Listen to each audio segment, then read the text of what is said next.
Hey there guys, it's CyberUltra here. Today, I'll be talking about my predictions for who the next fighter will be after Sephiroth in Fighters Pass 2. Sephiroth was honestly a huge surprise, and I'm really excited to see who's going to be revealed next. In my video after Steve, I predicted a few characters, those being Crash Bandicoot, Phoenix Wright, Rex and Pyra, and one that didn't age too well. The last character I'll be predicting is Geno from Super Mario RPG Legend of the Seven Stars. Even though Geno is off the table, I still think that these characters have a really good chance of getting in. Phoenix is personally my most wanted, but I'd be happy with all three of them. But I won't be focusing on these three in this video just because I don't want to repeat the exact same points that I made in my last video. So this time, I'll be going in with brand new predictions. Let's get right into it.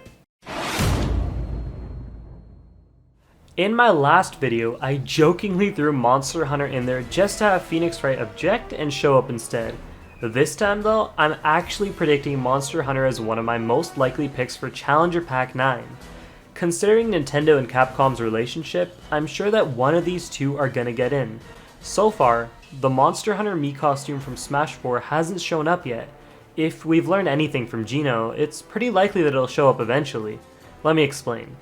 I can see one of two things happening. Either we get Phoenix Wright as a character and the Monster Hunter Mii costume returns alongside it, or we get Monster Hunter as a fighter, which would also explain the Mii costume's absence. I honestly think both of these are equally as likely, but here are some points in favor of Monster Hunter, the main one being that Monster Hunter Rise is about to come out in March as a Nintendo Switch exclusive game.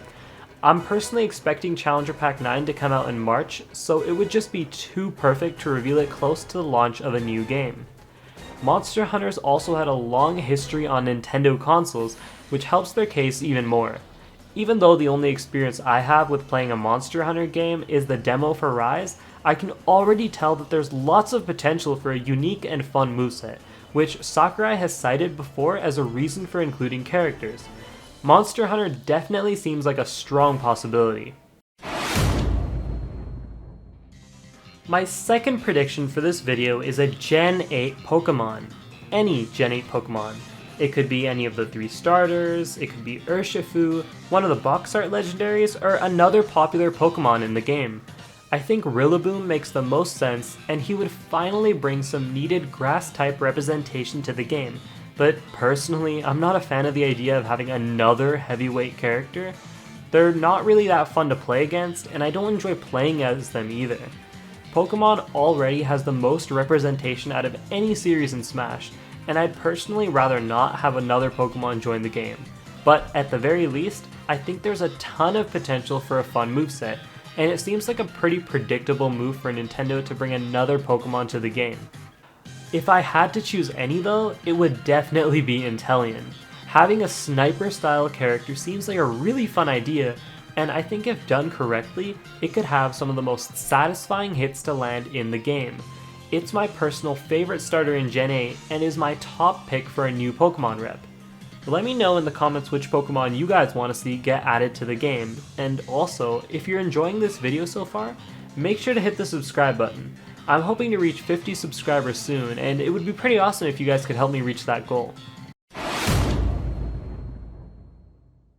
The next prediction I'm going to make for this video is Ryu Hayabusa from the Ninja Gaiden series. He was a heavily rumored fighter during the first Fighters Pass, and I think he still has a solid chance of getting in. Koei Tecmo's been developing a ton of games for Nintendo, the most recent one being Hyrule Warriors Age of Calamity. They've been a really valuable company for Nintendo during the Switch era, and it only makes sense that they finally get recognition in Smash. I don't think getting the rights to Ryu Hayabusa would be any problem, it's just a matter of whether they want to add him in the game or not. Another ninja-like character similar to Sheik or Greninja would make for some really fun gameplay, so even though I personally don't have any connection whatsoever to the Ninja Gaiden series, I think he would be a good addition to the game. Before wrapping up, I'm going to throw in some characters I could see getting in. First, there are the characters I mentioned in the previous video, being Phoenix, Crash, and Rex. All three of them are still on the table in my opinion, especially Crash. With the announcement of Crash 4 coming to Switch, now seems like a better time than ever to add him into the game. Other possibilities include Doomslayer or Lloyd Irving. Those would bring representation to Bethesda and Bandai Namco, which both deserve more love. Bethesda doesn't have any reps, and Bandai Namco only has one. Another possibility is a Sonic character. I think the one that makes the most sense is Eggman, but Tails is possible as well. And as for Nintendo characters, I personally really want Skull Kid from Majora's Mask, since it is my favorite Zelda game, but he's an assist trophy, so I don't see him as a viable candidate at all. Alright, with all of that said, I want to hear what you guys are hoping for with Challenger Pack 9. I think the reveal has to be coming pretty soon, whether it be late February or sometime in March. Let me know who your top picks are for fighters in the comments down below. Thanks for watching, and I'll see you all next time.